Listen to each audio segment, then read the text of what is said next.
Good afternoon and welcome to the Midday News. Here's what we have in the bulletin. Boycotting of Portmore toll begins following rate hike. Unease among healthcare workers as government moves ahead with Code Care program.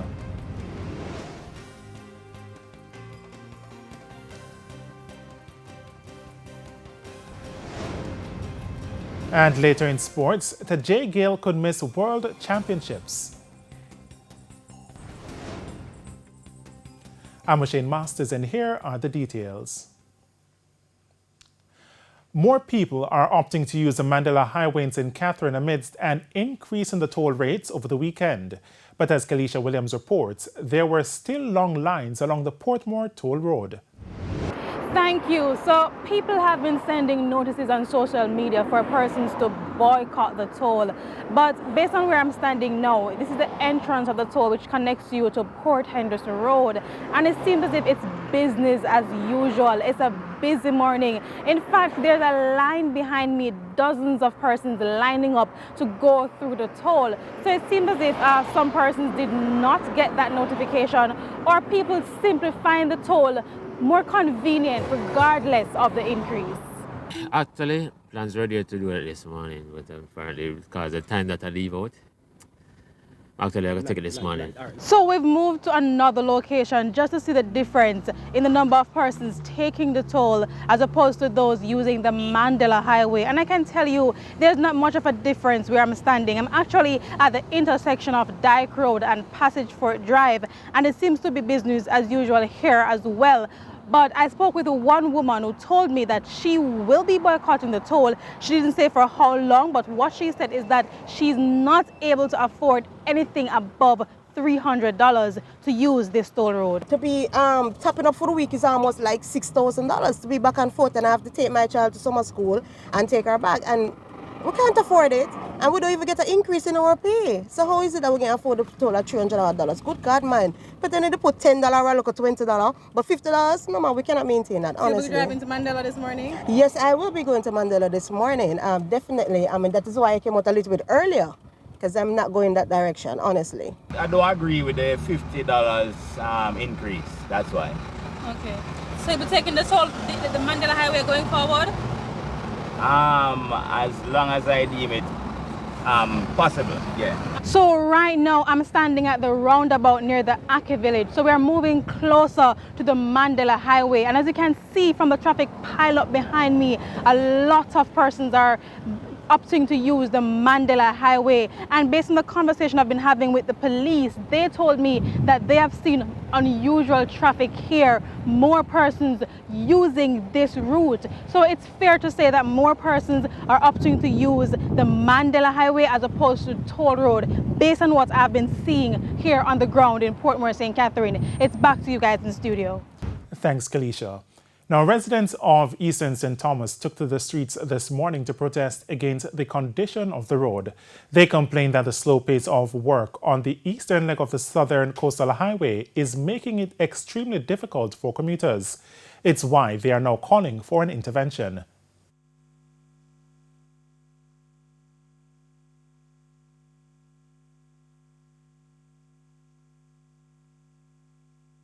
Coming from Pilchiva tomorrow, be about nearly kill me now here a little while. No better than I come to St. Thomas. No better. Yeah. And people are going to suffer more. They are going to suffer more at St. Thomas. So yeah. What you want in the towards the road? Yeah. Fix the road, man. The road now fix, man. The road now fix fire. They not do nothing. They just come out of my intention and smoke ganja when 2 o'clock come, then see them back and block up the road. Nothing I done. Nothing. Yeah, man, you can talk that. The level to which the inconvenience is too high for the people of St. Thomas. And we can't go anywhere. We reach late. We take a while to reach where we're going. Our vehicle is being mashed up. All kind of things. Undercarriage of the vehicle, them mash up. Car wheel, them drop down in a hole. And the men them have machine on the road. Nothing has been done. It seems like nobody cares.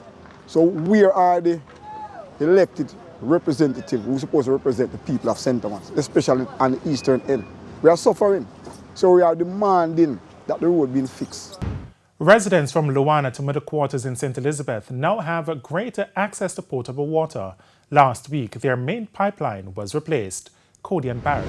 Weekly complaints from residents of St. Elizabeth about water issues, and now a solution. The pipeline, which runs from Luana to Middle Quarters, was constantly breaking, cutting water access to some areas. Since the pipeline has been changed, we have seen a significant decline in the complaints that come to the Member of Parliament. I haven't heard much complaints about breakage. In fact, the local team minister has been able now to go into communities that never had water before and to lay pipes into places like Baptist so that they now have water flowing in their pipes. According to Minister without portfolio in the Ministry of Economic Growth and Job Creation, Matthew Samuda, his administration is committed to ensuring every home gets piped water.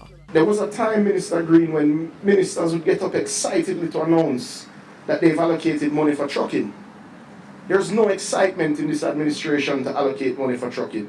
We get excited when we're able to turn on the pipes on a Thursday, because that means that we return the dignity to our citizens.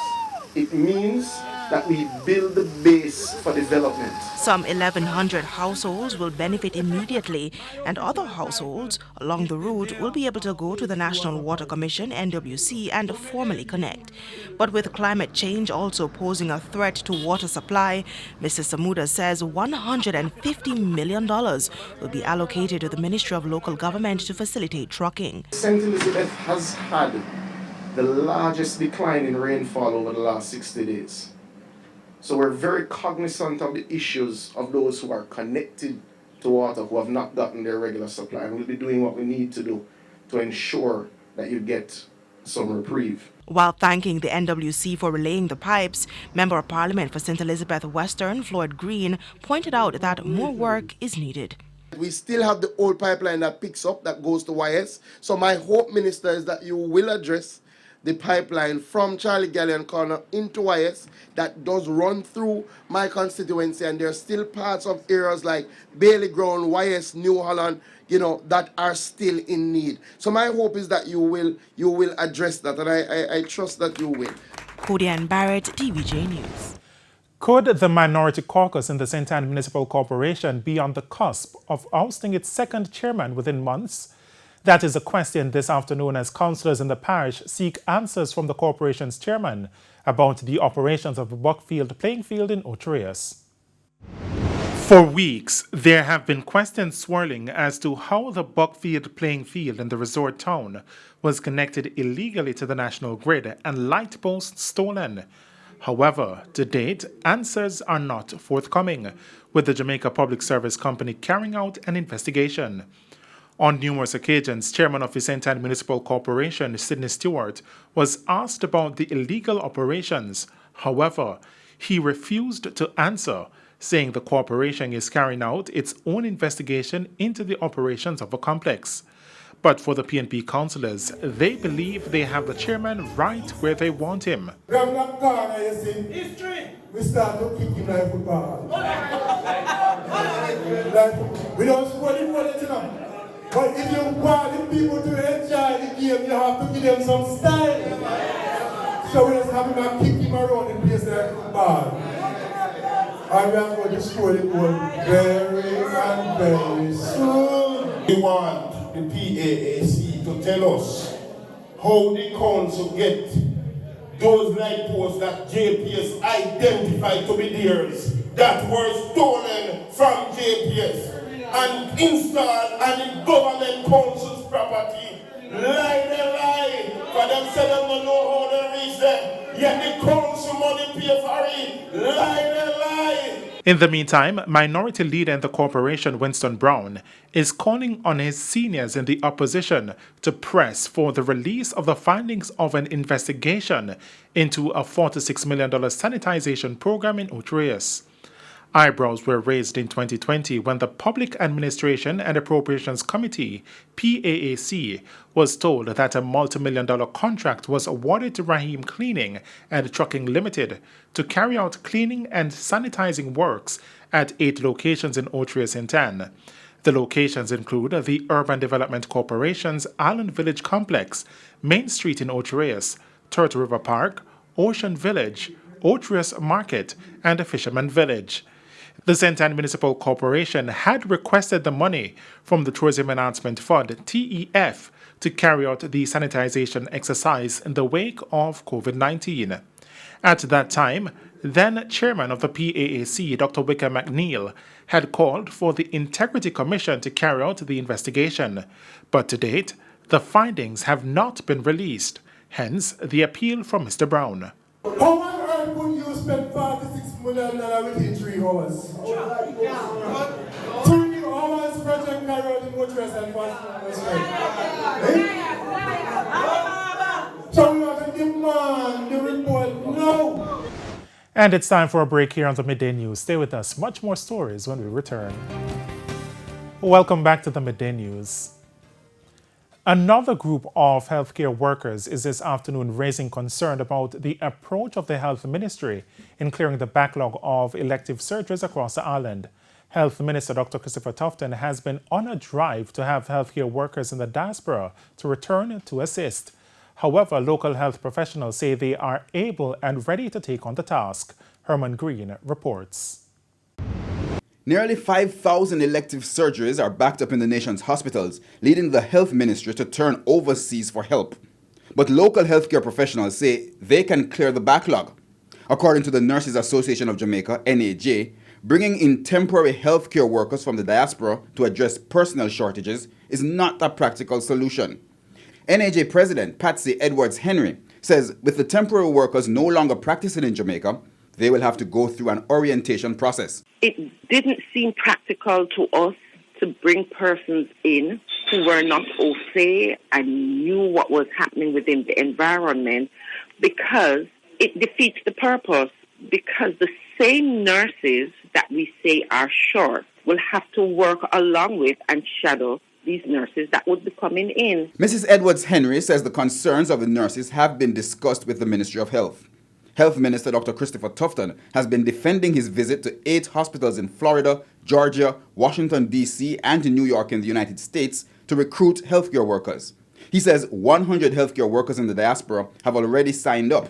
He anticipates that 400 applicants will join the initiative dubbed Code Care by the end of the year. We have big hospitals, we have small hospitals, we have the resources across the island. So one of the suggestions that we made was that we pull nurses and we group them, and then we do week on or days of surgery in specific areas. So we looked at the possibility of getting groups together, just like we did with the Blitz, and have the backlog cleared. In the meantime, the NAJ is not pleased with the remuneration arrangements for the temporary healthcare professionals whose applications have been accepted for the initiative. Under the arrangement, they will travel to Jamaica with the government paying all expenses and giving them a stipend. The temporary workers will choose either a stay of 7 or 14 days with a 2-day or 4-day rest. And whatever money the government have that will be accommodating, airfaring, vacating these persons who will be coming in, spend it on our locals. Herman Green, TVJ News. The bloodletting continued in St. Mary over the weekend as a man of Clonmel in the parish was shot and killed Sunday night. He has been identified as 65-year-old construction worker Valentine Moore. Reports are that about 9:30, Mr. Moore and the owner of a bar gaming room were having a drink in the community when a lone gunman entered the establishment and released shots, killing Mr. Moore on the spot. The other man was rushed to hospital in critical condition. You know, my brother have a way about him where in face he's a man with these people all the while. Not tell us something in face. At that time, what no how you see him go on, you come over here and my friends see him, I them kind of man. This is the 26th murder recorded since the start of 2022. And over in Westmoreland, the 3 people are dead following a shooting and motor vehicle mishap in Grange Hill yesterday evening. Now, one of the deceased has been identified as 46-year-old Hopton Stewart, also known as Bogle or Blacks. It's reported that about 7:30 p.m., Mr. Stewart stopped to pick up his girlfriend along the Jerusalem Mountain Main Road. He exited his motor car and upon re-entering, a gunman approached him. A tussle ensued, during which a loud explosion was heard. The gunman then fled the scene on a waiting motorcycle.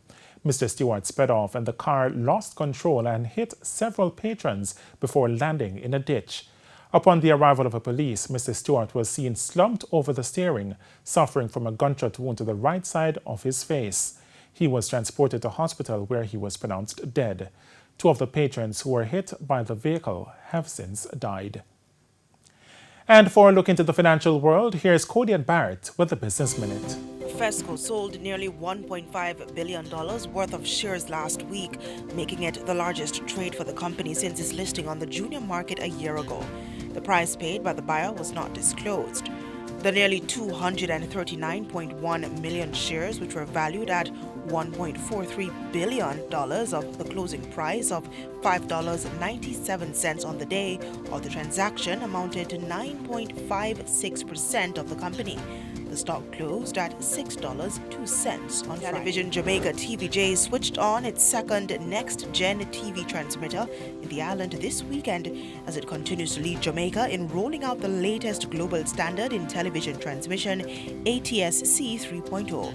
The second site was commissioned into service in Montego Bay, St. James on Sunday. Jamaica is third behind South Korea and the United States in the adoption and transmission of an ATSC 3.0 digital terrestrial television service. And that's it for the Business Minute. I'm Cody Ann Barrett. And now for the top regional and international stories. In the region, Dominica has reiterated a call for the United States to remove its decades-old trade and economic embargo against Cuba. The embargo prevents American businesses and businesses organized under U.S. law or majority owned by American citizens from conducting trade with Cuban interest. It is the most enduring trade embargo in modern history. Foreign Affairs Minister Dr. Kenneth Darrow says while they recognize the efforts of the U.S. government in recent days to increase flights to some cities in Cuba, among other things, more can be international scene. Angry protesters who stormed the official residences of Sri Lanka's president and prime minister succeeded in forcing them to resign on the weekend as the country lurches further into crisis. However, the protesters say they won't leave the luxury houses until both leaders have vacated their roles. The president is expected to step down on Wednesday, while the prime minister tweeted his resignation Saturday but didn't confirm his date of departure. The resignations mark a major win for protesters, but the future of the country's 22 million people is uncertain as they struggle to buy basic goods, fuel, and medicine. And those were the top regional and international stories. I'm Cody Ann Barrett. We head to a quick break. When we come back, we'll have your midday sports report. Renata Brown is standing by.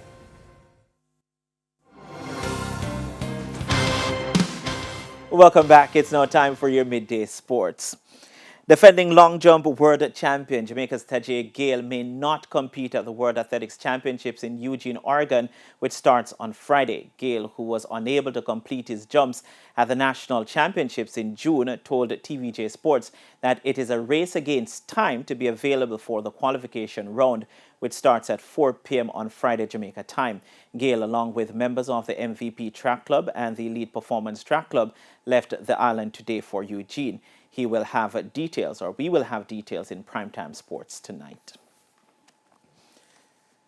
Now to football. Reggae Girls goalkeeper Rebecca Spencer says the team is fully focused on the task at hand as they take on Haiti in a must-win match at the CONCACAF Women's Championship in Mexico tonight at 9 p.m. Jamaica time. By virtue of their 5-0 hammering at the hands of world champions the USA on Thursday, the Reggae Girls must now beat Haiti in order to gain automatic qualification to the 2023 World Cup. Spencer, who has been the best player for the Reggae Girls in the tournament so far, says the team is well aware of what they must do tonight.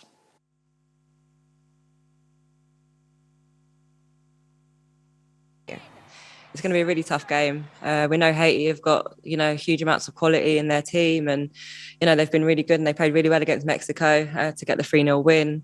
But, we're confident as a group. We're excited for the challenge ahead. And like I said, there's a lot at stake and I think, we're more than up for the challenge. Should the Jamaicans lose to Haiti, the United States, and the United States beat Mexico, the Reggae Girls will end third and be forced into an interconfederation playoff with 9 other teams for 3 non-automatic spots.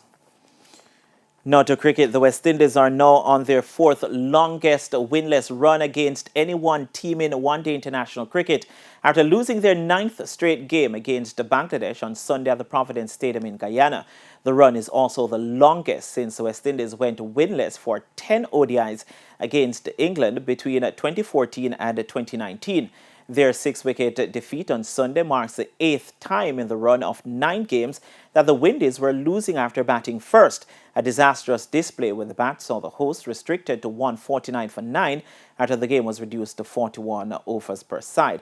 Puran, though, is confident the run will be snapped in the next ODI on Wednesday. On Wednesday, hopefully we'll review tomorrow and come up with better plans and we'll definitely punch back. Now, with 2 games to go in the series, Bangladesh can equal the second longest winning streak against West Indies, which stands at 11 and is held by Australia between 1999 and 2003. The Aussies also hold the longest streak against the West Indies, which is 13. And that's it for your Midday Sports Report. Ashane, it's back to you.